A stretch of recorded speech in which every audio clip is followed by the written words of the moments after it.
चेतन अचेतन तू नहीं, तू शुद्ध संवित तत्व है।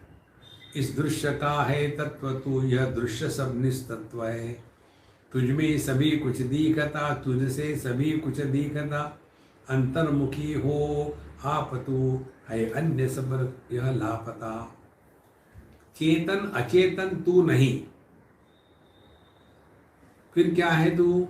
तू शुद्ध संवित तत्व है। ये जो चेतन अचेतन की बात है ना, इसको ठीक से समझना है। जगत क्या है? जगत चेतन माने दृष्टा और अचेतन माने दृश्य। ये दृष्टा दृश्य के व्यवहार को संसार कहते हैं।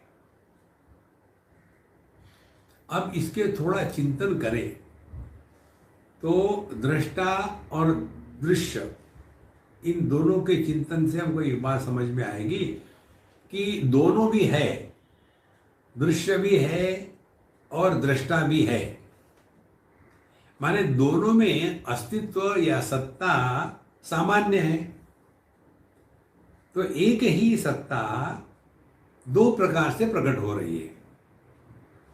एक जगह में चेतना की अभिव्यक्ति हो सकती है उपाधि के कारण, और दूसरी जगह में चेतना की उपाधि नहीं हो सकती उपाधि के कारण।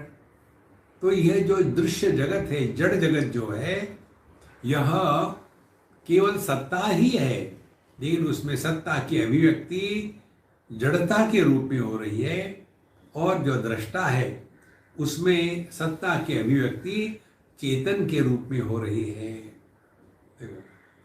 तो यदि हमने अपना ध्यान इस सत्ता के ऊपर रखा तो पता चलेगा यह सत्ता ही दोनों का एक आधार है। इसीलिए फिर तुम कौन है? तो कहते तो शुद्ध संवित तत्व है। देखो महाराज, इसको समझने के लिए हम लोगों ने विचार भिन्न प्रकार से किया था। द्वंद्व का विचार करो और द्वैत का विचार करो। द्वंद्व का तात्पर्य है जो जुड़वे है उनका, सुख दुख, लाभ हानि, पाप पुण्य, धर्म अधर्म, स्वास्थ्य रोग, जन्म मृत्यु, ये सब द्वंद्व है। और हमारे ज्ञान में दोनों को भी स्वीकृति है। सुख को भी हम जानते हैं, दुख को भी हम जानते हैं। तो हम तो दोनों में कॉमन है ना, अलग नहीं है कि सुख को जानने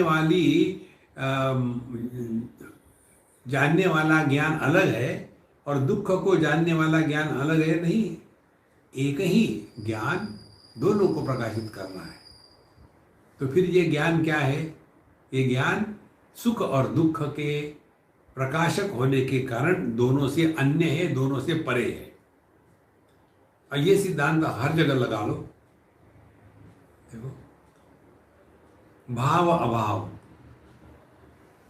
जागृत अवस्था में, स्वप्नावस्था में सब अनुभूतियां भावात्मक है। सुषुप्ति और समाधि,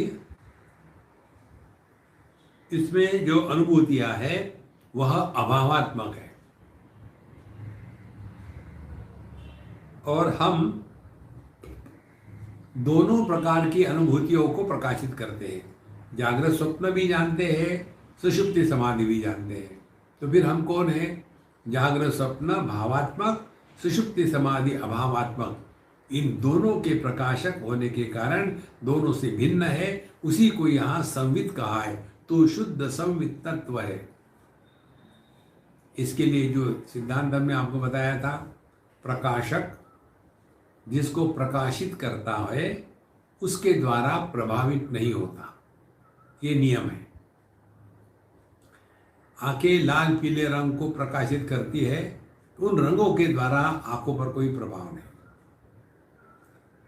देखो, मन जो है अच्छे बुरे विचारों को आधार देता है, इसलिए मन अच्छा बुरा नहीं होता, विचार अच्छे बुरे होते हैं।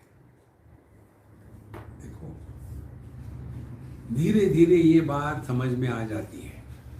यही बात यहाँ कहते हैं, चेतन अचेतन तू नहीं।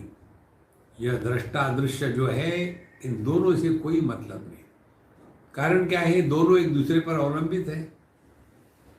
दृश्य नहीं होगा तो दृष्टा हो ही नहीं सकता। दृष्टा किसका?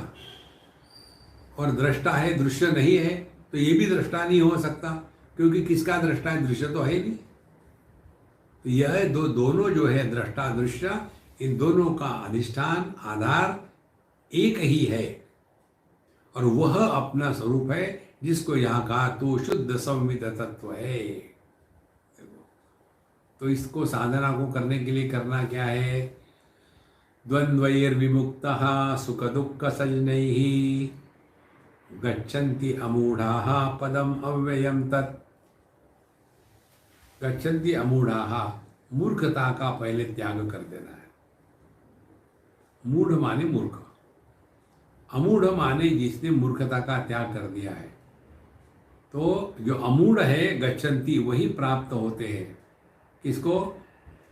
द्वंद्वै विमुक्ताः, जो ये द्वंद्व से मुक्त हो गए हैं, उन्होंने ही मूर्खता का त्याग कर दिया है। देखो, जो द्वंद्व के द्वारा प्रभावित होते हैं वो मूर्ख है, और यदि महाराष्ट्र के होंगे तो महामूर्ख है, क्योंकि महाराष्ट्र में हर चीज महा होती है। देखो,